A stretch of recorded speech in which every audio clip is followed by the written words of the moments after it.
मैंने अभी पहले भी कहा मेरी प्रायोरिटी रोड होगी। करने के लिए तो बहुत सारे काम है, बट मेरी प्रायोरिटी रोड होगी। बहुत से एक्सीडेंट प्रोन एरियाज़ है जहाँ पे रिपेयरिंग बहुत ज़्यादा ज़रूरी है और वो मेंटेन करना ज़रूरी है। काम तो शुरू हो जाता है बट कुछ एरिया में रिपेयरिंग बहुत ज़्यादा लगती है। सो आई थिंक मेरी प्रायोरिटी रोड्स ही रहेगी। जो हॉरिफिक इंसिडेंट्स हो रहे हैं कुछ टाइम से भिवंडी में, आई थिंक सबसे ज़्यादा ज़रूरत रोड्स की है। मैंने अपनी एडवोकेसी की प्रैक्टिस की है बॉम्बे से, और मैंने ये सीखा कि बहुत सी महिलाओं की स्कीम्स है जो अभी भिवंडी में महिलाओं को पता ही नहीं है। तो आई थिंक मैं मेरी एजुकेशन, जो मेरी एडवोकेसी है, मैं उसका यहाँ इस तरीके से इस्तेमाल करना चाहूँगी कि जो भी महिलाओं को इश्यूज़ है लीगल या कुछ भी सिविल इश्यूज़ है, उसमें उनके लिए प्रॉपर्ली उतरूँगी और उनको एजुकेट करूँगी कि उनकी क्या क्या राइट्स है। बहुत है बट सॉल्व करने के लिए हम हमेशा खड़े हैं। पब्लिक ने देखी है, जिन्होंने जब भी हमें कॉल किया है, जो भी किया है, मैंने डैड को देखा है, एक कॉल आया और वो चले गए। उन्होंने हमेशा जाके तकलीफ़ें सॉल्व करने की कोशिश की है। तकलीफ़ें तो रहती है बट सॉल्व करने के लिए कोई अवेलेबल नहीं होता है, और वो चीज़ मेरे डैड ने हमेशा की है। मुझे पता है क्योंकि मैंने बचपने से देखा है, और वही चीज़ मैं करने की पूरी कोशिश करना चाहूँगी। I want to correct you, this is a third generation. My grandfather has been in this and he is the one who founded मिलत नगर, if you check the facts. So, और ये जो ट्रांसफ़र हुआ, ये विरासत का नहीं है, विश्वास का ट्रांसफ़र है। हमने 40 साल से जीत इसीलिए पाई है क्योंकि हमने काम किया है, लोगों का भरोसा है हम पर।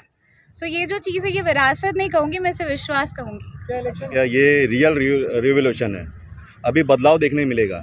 और मेरा पहला इलेक्शन होने के नाते मैं आपके चैनल के माध्यम से बताना चाहूँगा, क्या मैं मेरे वार्ड से, इस पूरे पैनल से, पूरे आवाम से मैं ये उम्मीद करता हूँ कि हमें इस बार मौका दे और कॉरपोरेशन में हमें भेजे, क्योंकि जो मूलभूत सुविधाएं जो लोगों तक पहुँचना चाहिए थे, जो नहीं पहुँच पाती थी, हम नए तरीके से, नए जनरेशन के हिसाब से, नए कैंडिडेट के हिसाब से बैठ के वो सुविधा लोगों तक पहुंचाएंगे इंशाअल्लाह। सिद्दीकी का धाकड़ अंदाज महानगर पालिका में भी दिखाई देगा?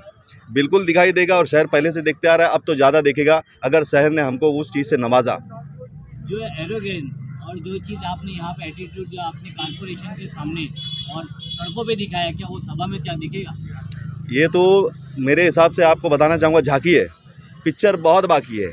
सिर्फ मैं मेरे आवाम से, मैं मेरे वार्ड से रिक्वेस्ट और हाथ जोड़ के उनसे विनती करता हूं कि मुझे इस बार मौका दे। आपको मेरा काम दिखाई देगा, इंशाल्लाह ज़रूर दिखाई देगा। हाँ, हमारे पूरे पैनल ने वार्ड नंबर 2 में, मेरा जो पूरा पैनल है वो तुतारी से फॉर्म भरा हुआ है, एनसीपी शरद चंद्र पवार से। मेरी बेटी ये लेडीज़ लड़ेगी।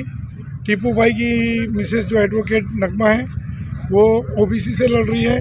बाकी वाजिद अली खान साहब के पोते जो है, लाला के भतीजे, वो जेंट्स में लड़ेंगे। और हम लोगों का जो पूरा हसनैन फारूकी बाला कंपाउंड से, हम लोगों ने एक रणनीति ये तय किया कि चारों तरफ से 4-4 कैंडिडेट लिए, चारों इलाके से, और अल्हम्दुलिल्लाह हमको पूरा यकीन है। आज आप लोग ने देखा होगा कि हमारे समर्थन में जो पूरी पब्लिक हमारे साथ आई है। आज उन्होंने साबित कर दिया कि वार्ड नंबर 2 में एक तरफा इलेक्शन जो है तुतारी जीतती जा रही है।